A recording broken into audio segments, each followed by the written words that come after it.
Um, well, like she said, 8 days ago I got this call that I was going to do this talk. And I'll admit, when I first heard that the topic was joy, my initial reaction was, oh my God, not joy. Not joy. I don't like the word joy. And not because I'm not joyous, because I am. I have a lot to be happy about. I have an amazing husband who's here supporting me tonight, and I've got great friends and community, and I am in the best shape of my life, so yay. But no, that word joy, it reminds me of my childhood, and in particular, it reminds me of the holidays. And that was not a very happy time for me. So I grew up in an alcoholic home, and although my dad quit drinking when I was 8, alcoholism very much was a part of growing up. And I just remember growing up and thinking, things aren't normal. Like, sure, he wasn't drinking, and my parents were together, and they told me that they loved me and that they were proud of me, but things just felt off all the time. And so I became somebody who searched for normal. That was what I wanted, a normal house. And I started to do things in my home to create that normal, like mow the lawn at 9 years old. Who does that? So I was 16 when I met my first husband. Much better the second time around. 16 when I met my first husband, and one of the things that attracted me to being with him was his family. They had this nice home and manicured lawn and clean cars, and his mom made these amazing meals, and they celebrated Christmas, and I loved being around all of that. It was amazing.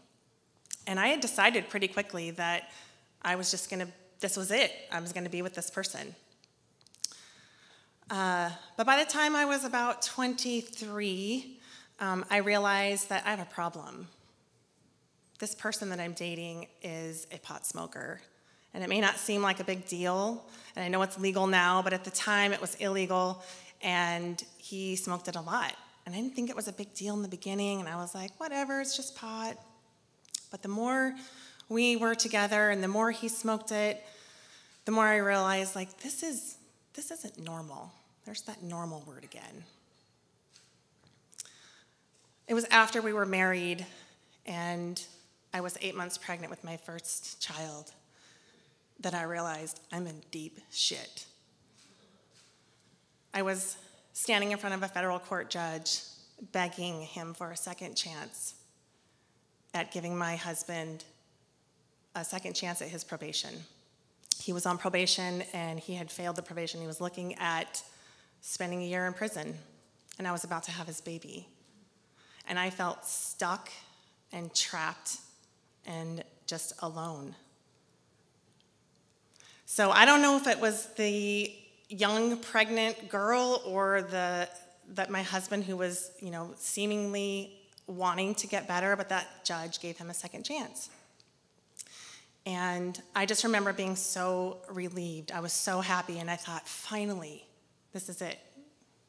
He's going to stop smoking, and we're going to live our lives, and it's going to be normal. So that was a great year. That was the best year of our entire marriage. And he didn't smoke he made it through that second time around with his probation. And on the very day that he got off probation, he celebrated by getting high. I was devastated. I felt so alone and so lonely and so scared and so angry and so not good enough. Like, why could he not choose me? What's wrong with me? So that became the beginning of my massive obsession with his drug use. So fast forward, we spent probably the next 5 or so years with this pattern of me being massively obsessed with money and whether he's spending money or not spending money, and I just became completely out of control. So when the opportunity arose for us to move across the state to better our education, I thought, great, Get away from all those people who are making him do that bad stuff. I was on board. 6 hours away from everybody, don't know a soul. Let's start over, and then we can be normal. And that worked for a couple months, but as my mom likes to say, wherever you go, there you are. So we found some new friends that liked to smoke pot. And I was back at square one. So things got really bad. They started just completely unraveling, and I could no longer keep it under control, the all-elusive control. And so I finally decided to ask for help, and I went to see a counselor, and it was probably the best decision that I could ever have made, because I did my research on this guy. Any good codependent would. He was a drug and alcohol expert, and I knew that he was going to tell me exactly what I needed to hear to fix this problem, make it go away. But instead, what he did was let me unleash 10 years of hurt and anguish and pain.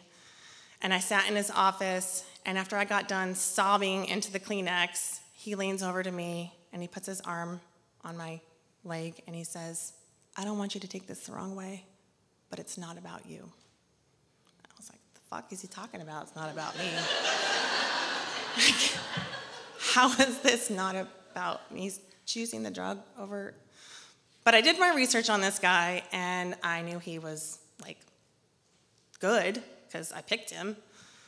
So I got curious, and I thought, what does he mean it's not about me? Well, if it's not about me, what is it about? And that was the beginning of my recovery. I went home that day, and I picked up the phone, and I called my mom, and she knew a lot of what was happening in my home, and she said, how did it go, honey?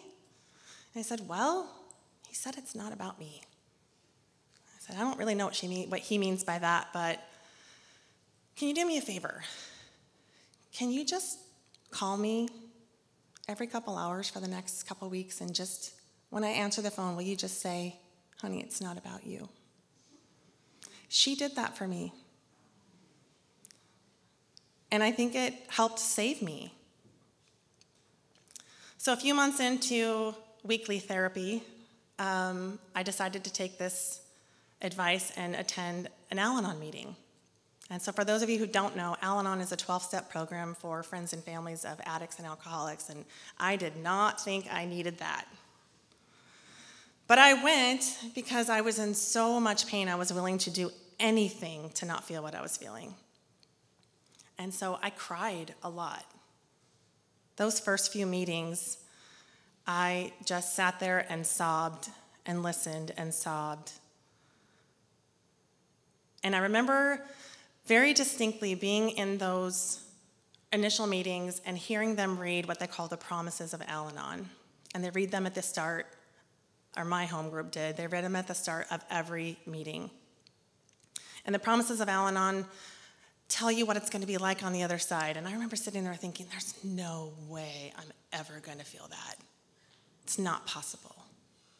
How am I ever going to trade fear for faith? How am I going to risk failure for new hidden talents? How am I ever going to feel wonderment and joy? Not possible. But I kept going back, and I kept going back because there was a woman that really intrigued me. Her name was Sylvia, and she later became my sponsor. She was a woman who was about 20 or 30 years older than me, and she arrived at every Al-Anon meeting with a smile on her face. And I just couldn't understand, like, how she was so fucking happy. Like, she was with an active addict. I didn't get it, and I wanted what she had. So I got curious. Really, getting curious is what led me to where I am today. Getting curious led me to discovering all about myself, learning to set new boundaries, eventually leaving that husband, and deciding that for my kids, who I had 2 kids at that time, they were 5 and 8 when I left him, I decided that my kids deserved to be in a healthy home that was broken, rather a together home that was sick. Because I grew up in that. I didn't want them in that. So I became a massive personal development junkie. I just couldn't get my hands, every single thing I devoured, I just learned more and more and more about myself. And the more I learned about myself, the easier it became to start detaching myself from everybody else and to learn to set new boundaries. So today, like I said, I'm living my best life. I'm married to an amazing man. None of that would have been possible had I not gone through those changes of my own growth. And if there's any sort of secret to happiness, it's self-awareness.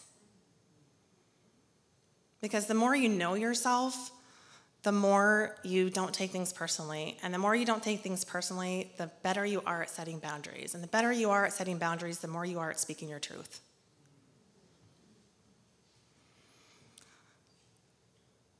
So I want to share with you a poem that took me through most of my recovery, and I referenced this a lot. And I'll leave you with this. It's a poem called A Hole in My Sidewalk. And for those of you who know me, you've heard it before because it's one of my favorites. And this is kind of how I saw myself going through this process of self-discovery to get to where I am today. And to make that choice to choose me over a marriage that was broken. Chapter 1, I walk down the street. There's a deep hole in the sidewalk.